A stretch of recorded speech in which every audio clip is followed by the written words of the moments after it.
네, 가정에서 함께하는 새벽 예배 8월 31일, 8월 마지막 날이네요. 목요일입니다. 온라인으로 함께 하시는 여러분을 환영하고 축복합니다. 이제 새 찬송가 180장 하나님의 나팔 소리 통일 찬송가 168장을 부르면서 시작합니다.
이제 함께 기도하겠습니다.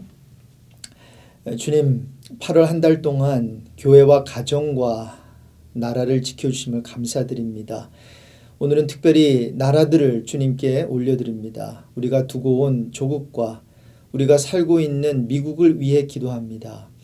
하나님을 모르는 자들은 계속해서 악한 삶에서 떠나지 아니하고 하나님을 믿는 자들까지도 진리를 좇지 않는 우를 범하고 있습니다. 주님, 용서해 주십시오.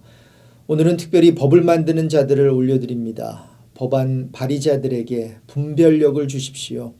그래서 동성애를 비롯하여 비성경적인 법안들이 제정되는 것을 막아주시길 기도드립니다. 그래서 이 땅 가운데 하나님의 나라와 함께 주의 다스림이 임하게 하시고 우리 믿음의 자녀들이 이 세상을 살 동안 악을 용납하지 않게 하시고 죄악과의 싸움에서 승리하게 해 주십시오. 이제 말씀을 듣습니다. 주님께서 준비하신 레마의 말씀을 듣는 시간이 되길 간절히 소망하며 말씀이 육신이 되어 이 땅에 오신 예수 그리스도의 이름으로 기도드립니다. 아멘.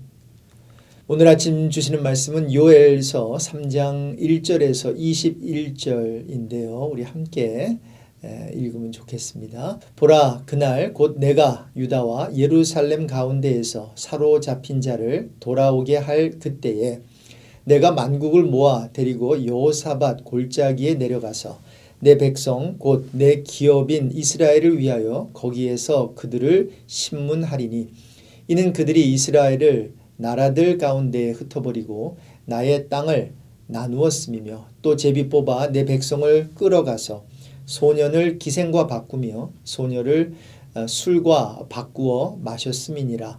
두로와 시돈과 블레셋 사방아, 너희가 나와 무슨 상관이 있느냐? 너희가 내게 보복하겠느냐? 만일 내게 보복하면 너희가 보복하는 것을 내가 신속히 너희 머리에 돌리리니 곧 너희가 내 은과 금을 빼앗고 나의 진귀한 보물을 너희 신전으로 가져갔으며 또 유다 자손과 예루살렘 자손들을 헬라 족속에게 팔아서 그들의 영토에서 멀리 떠나게 하였음이니라. 보라, 내가 그들을 너희가 팔아 이르게 한 곳에서 일으켜 나오게 하고 너희가 행한 것을 너희 머리에 돌려서 너희 자녀를 유다 자손의 손에 팔리니 그들은 다시 먼 나라 스바 사람에게 팔리라. 여호와께서 말씀하셨느니라.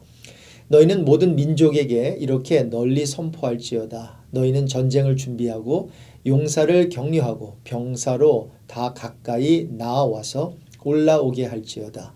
너희는 보습을 쳐서 칼을 만들지어다. 낫을 쳐서 창을 만들지어다. 약한 자도 이르기를 나는 강하다 할지어다. 사면의 민족들아, 너희는 속히 와서 모일지어다. 여호와여, 주의 용사들로 그리로 내려오게 하옵소서. 민족들은 일어나서 여호사밧 골짜기로 올라올지어다. 내가 거기에 앉아서 사면의 민족들을 다 심판하리로다. 너희는 낫을 쓰라. 곡식이 익었도다. 와서 밟을지어다. 포도주 틀이 가득히 차고 포도주 독이 넘치니 그들의 악이 크미로다. 사람이 많음이여 심판의 골짜기에 사람이 많음이여 심판의 골짜기에 여호와의 날이 가까움이로다. 해와 달이 캄캄하며 별들이 그 빛을 거두도다. 여호와께서 시온에서 부르짖고 예루살렘에서 목소리를 내시리니 하늘과 땅이 진동하리로다. 그러나 여호와께서 그의 백성의 피난처 이스라엘 자손의 산성이 되시리로다. 그런즉 너희가 나는 내 성산 시온에 사는 너희 하나님 여호와인 줄 알 것이라. 예루살렘이 거룩하리니 다시는 이방 사람이 그 가운데로 통행하지 못하리로다. 그날에 산들이 단 포도주를 떨어뜨릴 것이며 작은 산들이 젖을 흘릴 것이며 유다 모든 시내가 물을 흘릴 것이며 여호와의 성전에서 샘이 흘러나와서 시딤 골짜기에 되리라. 그러나 애굽은 황무지가 되겠고 에돔은 황무한 들이 되리니 이는 그들이 유다 자손에게 포악을 행하여 무죄한 피를 그 땅에서 흘렸음이니라. 유다는 영원히 있겠고 예루살렘은 대대로 있으리라. 내가 전에는 그들의 피 흘림 당한 것을 갚아주지 아니하였거니와 이제는 갚아주리니 이는 여호와께서 시온에 거하심이니라. 네, 오늘은 요엘서 마지막 장인 3장을 중심으로 말씀을 나누겠습니다.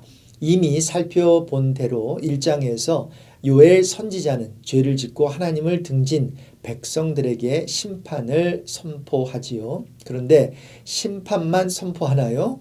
네, 아닙니다. 회개도 촉구합니다.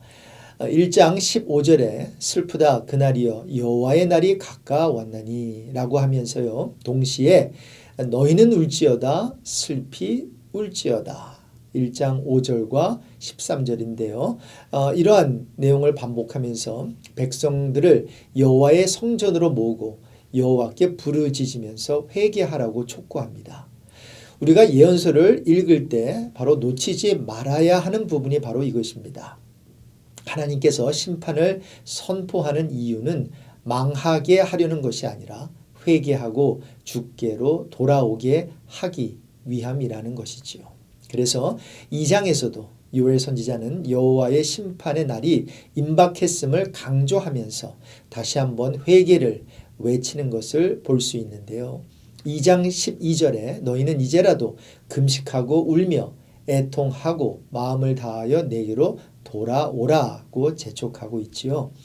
그리고는 회개하는 자들은 하나님께서 그들을 회복시켜 주실 것을 강조하면서 앞으로 임할 하나님의 영에 대해 2장 28절 이하에 이렇게 기록하고 있습니다. 장차 하나님의 영이 부어지면 자녀들은 장래일을 말하고 늙은이는 꿈을 꾸고 젊은이는 이상을 볼 것이라고 예언합니다. 그리고 이 부분은 신약 사도행전에서 성취가 되는 것을 알 수 있는데요. 사도행전을 기록한 누가는 성령 강림 사건을 기록하면서 요엘 2장 28절을 인용하지요. 그래서 요엘서는 사도행전을 대응해 성령 강림을 언급한 책이라고 해서 구약의 성령 행전으로 불리우기도 합니다. 이제 3장에서는 이스라엘을 괴롭힌 열국에 대한 하나님의 심판에 대한 내용과 함께 하나님의 백성들이 다시금 회복될 것을 예언하고 있는데요. 1절부터 13절은 사로잡힌 주의 백성을 돌아오게 할 것을 선포하는 내용입니다. 죄로 인해 이스라엘 백성이 심판을 받아 여러 나라로 흩어졌지만 때가 되면 주께서 돌아오게 한다는 것이죠. 1절인데요. 보라, 그날 곧 내가 유다와 예루살렘 가운데에서 사로잡힌 자를 돌아오게 할 그때에. 유다 백성이 이방 나라로 사로잡혀간 것은 그들의 죄악 때문이었습니다. 죄에 대한 심판으로 머나먼 이방 나라로 사로잡혀갔지만 주께서 돌아오게 하심으로 회복시키겠다는 약속의 말씀입니다. 또한 2절에 보면 이방 나라를 향해 심판을 선포하시는데요. 그 이유가 무엇입니까? 2절에 내가 만국을 모아 데리고 여호사밧 골짜기에 내려가서 내 백성 곧 내 기업인 이스라엘을 위하여 거기에서 그들을 심문하리니 이는 그들이 이스라엘을 나라들 가운데 흩어버리고 나의 땅을 나누었음이며. 네, 이방 나라들이 하나님의 백성을 여러 민족 속에 흩어놓고 여호와의 땅을 나누어 가졌다는 것입니다. 뿐만 아니라 3절에 보니까 제비 뽑아서 하나님의 백성을 나누어 가졌고요. 소년을 기생과 바꾸고 소녀를 술과 바꾸어 마셨다고 했는데 그 의미는 소년을 팔아서 창녀를 사고 소녀를 팔아서 술을 사 마셨다는 것입니다. 3절을 보십시오. 또 제비 뽑아 내 백성을 끌어가서 소년을 기생과 바꾸며 소녀를 술과 바꾸어 마셨음이니라. 참고로 이러한 일은 바벨론이 유다를 함락하고 그 백성들을 포로로 잡아갔을 때 실제로 일어난 일이었다고 합니다. 바로 이 모든 것은 죄를 지은 주의 백성들의 징계의 과정이었지만 자기 백성을 힘들게 하는 이방 나라들을 향해 분노하시는 하나님의 모습 또한 우린 볼 수 있습니다. 4절에서 7절까지의 내용을 세 번역 성경으로 읽어보겠습니다. 두로와 시돈과 블레셋의 모든 지어가 너희가 나에게 무엇을 하려고 하느냐? 너희는 내가 한 일을 보복할 셈이냐? 너희가 나에게 무슨 보복을 한다면 너희가 한 그대로 내가 당장 너희에게 갚아주겠다. 너희가 나의 은과 금을 약탈해 갔으며 나의 가장 귀한 보물을 너희의 신전으로 가져갔으며 유다 백성과 예루살렘 시민을 그리스 사람에게 팔아넘기며 나라 밖 먼 곳으로 보냈다. 너희가 그들을 멀리 팔아넘겼지만 내가 그들을 거기에서 돌아오게 하고 너희에게는 너희가 그들에게 한 그대로 갚아주겠다. 이렇게 이방 나라들을 향해 질타하는 주의 차가운 음성 가운데서 이스라엘 백성을 향한 주의 따뜻한 사랑의 마음을 엿보게 되지 않습니까? 맞습니다. 주의 백성은 잘못하여 징계를 받지만 결국 하나님은 다시 회복시키십니다. 징계 과정에서 백성을 괴롭힌 이방 나라들에 대해서는 하나님이 친히 원수를 갚아주신다는 것입니다. 대부분의 다른 예언서들도 이런 비슷한 내용을 담고 있는데요. 그래서 우리가 예언서에서 볼 수 있는 패턴은 바로 이것입니다. 하나님의 백성이 죄를 지어요. 그래서 하나님은 이방 나라를 통해 징계를 받게 합니다. 그 과정 가운데서 회개하며 주께 돌아올 것을 요구하시고요. 이제 징계 과정에서 백성을 괴롭힌 나라들을 하나님이 심판하십니다. 그리고 결국 이제 마지막에 주의 백성을 다시 회복시키십니다. 이제 요엘 3장의 나머지 부분, 그러니까 14절부터 21절까지는 심판의 날에도 주께서 백성의 피난처와 산성이 되심을 선포하는 내용입니다. 심판의 날이 선포되고 심판의 골짜기에 심판을 당할 수많은 사람들이 한자리에 모인 모습으로 묘사되는데요. 14절에 보니까 사람이 많으며 심판의 그 골짜기에 사람이 많으며 심판의 골짜기에 여호와의 날이 가까움이로다. 그뿐 아니라 해와 달이 빛을 잃고 하나님의 음성에 하늘과 땅이 진동합니다. 15절과 16절 내용이고요. 이 두려운 순간에도 주의 백성은 두려워할 필요가 없는 것은 주께서 그들의 피난처와 산성이 되시기 때문이라고 16절 하반절에 말합니다. 황폐하던 예루살렘은 거룩하고 백성의 땅은 풍요롭게 변할 것입니다. 17절과 18절 내용이고요. 반대로 백성을 압제하던 애굽과 에돔은 황량한 황무지가 되고 백성의 피를 흘린 죄에 대해 심판을 당하게 될 것이라는 것이 19절 내용입니다. 그리고 요엘서는 다음과 같은 내용으로 끝을 맺습니다. 20절과 21절 같이 읽으실게요. 유다는 영원히 있겠고 예루살렘은 대대로 있으리라. 내가 전에는 그들의 피 흘림 당한 것을 갚아주지 아니하였거니와 이제는 갚아주리니 이는 여호와께서 시온에 거하심이니라. 자, 여기까지가 오늘 본문 3장의 전체 내용인데요. 오늘 말씀을 통해 우리가 교훈 삼을 부분은 바로 이것입니다. 하나님의 백성들이 심판의 날을 피할 길은 오직 여호와께로 돌아가는 것과 회개하는 것밖에 없다는 것입니다. 요엘서를 기록한 목적도 바로 그것이었습니다. 유다의 죄로 인해 여호와의 날이 무서운 심판의 날임을 고하기 위함이었고 임박한 여호와의 날을 어떻게 준비할 것인가를 알리기 위함이었고요. 그리고 여호와의 날이 온 세상을 최종적으로 심판하시는 때임과 동시에 하나님 나라가 완성되는 날임을 만민에게 가르치는 데 목적이 있었습니다. 네, 이렇게 여호와의 날을 중심으로 요엘서는 메시지를 전하고 있는데요. 따라서 우리는 한 가지 중요한 질문을 해볼 필요가 있습니다. 그것은 바로 왜 요엘 선지자가 여호와의 날을 언급할 때마다 슬프다 그날이요 여호와의 날 다 떨게 할지니 이는 여호와의 날이 이르게 됨이니라. 여호와의 날이 크고 심히 두렵도다. 왜 이렇게 여호와의 날이 크고 두려운 날이라고 자꾸 반복하면서 그날에 대한 좋지 않은 면을 강조했냐는 것입니다. 그 이유는 당시 백성들은 여호와의 날이라고 하면 구원의 날로 착각할 수 있었기 때문입니다. 마치 우리가 주일, 영어로 하면 이제 Lord's Day가 되는데요. 그러니까 주님의 날이라고 하면 그날은 복받는 날, 안식하는 날, 쉬는 날로 생각하는 것처럼 말이죠. 그래서 아무 설명 없이 여호와의 날이 다가온다고 하면 그날을 오히려 사모할 수 있었겠지요. 그래서 요엘 선지자는 그날을 멸망의 날이다, 캄캄한 날이다, 심히 두려운 날이다 라고 반복해서 말하면서 그날의 심각성을 백성들에게 알린 것으로 보입니다.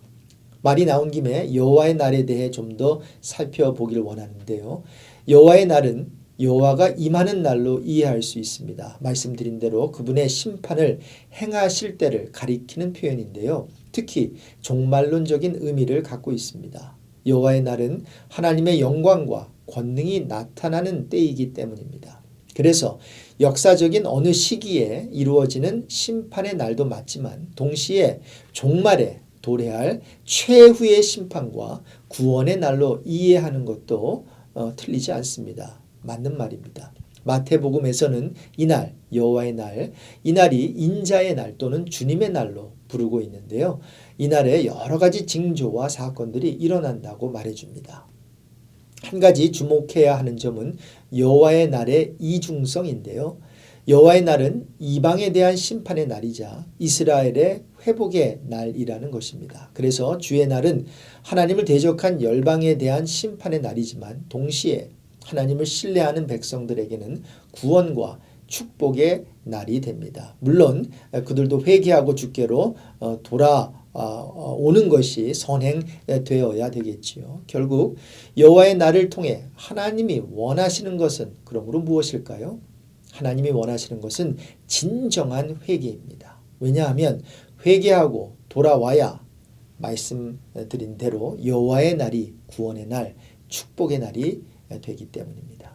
그렇습니다. 궁극적으로 하나님이 바라시는 것은 멸망이 아니라 회복이기 때문입니다.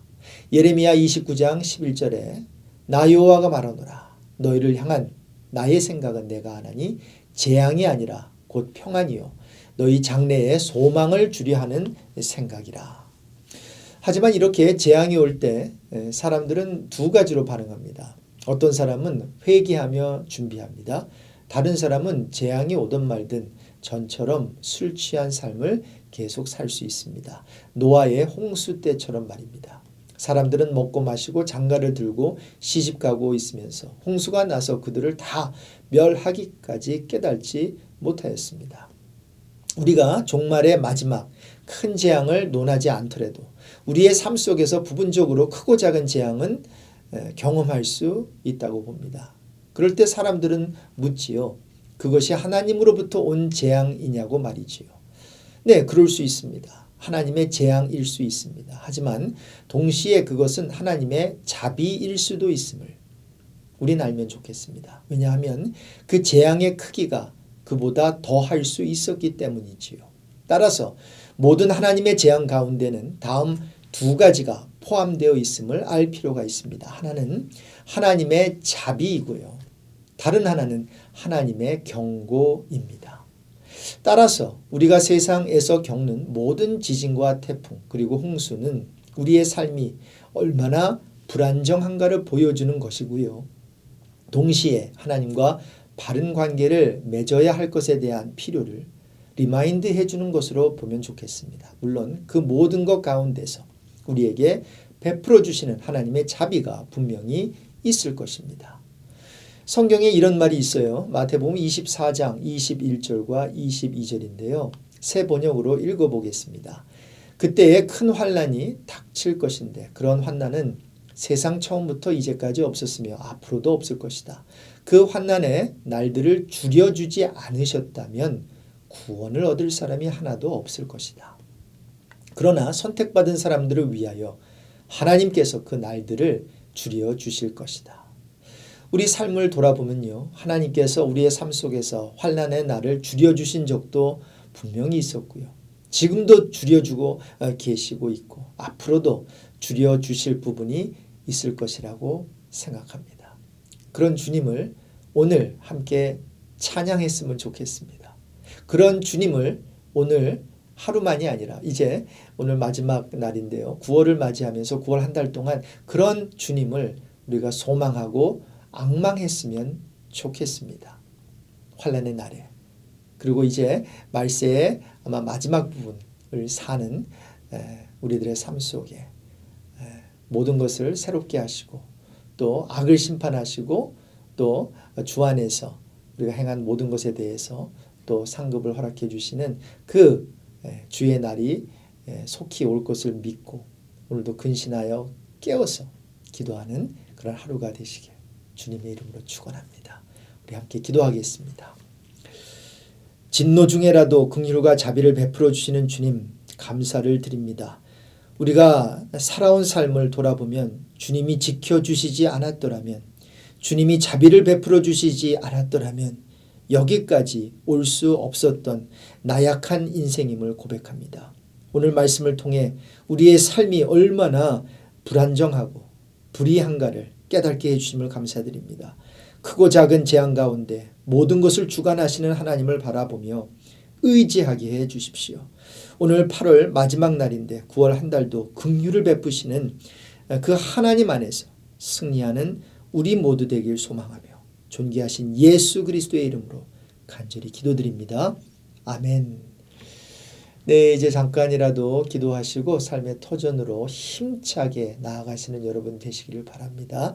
8월 오늘 마지막 날 잘 마무리하시고요. 9월 한 달도 힘차게 우리 주님과 함께 비상하는 그러한 한 달이 되시기를 바랍니다. 축복합니다. 샬롬.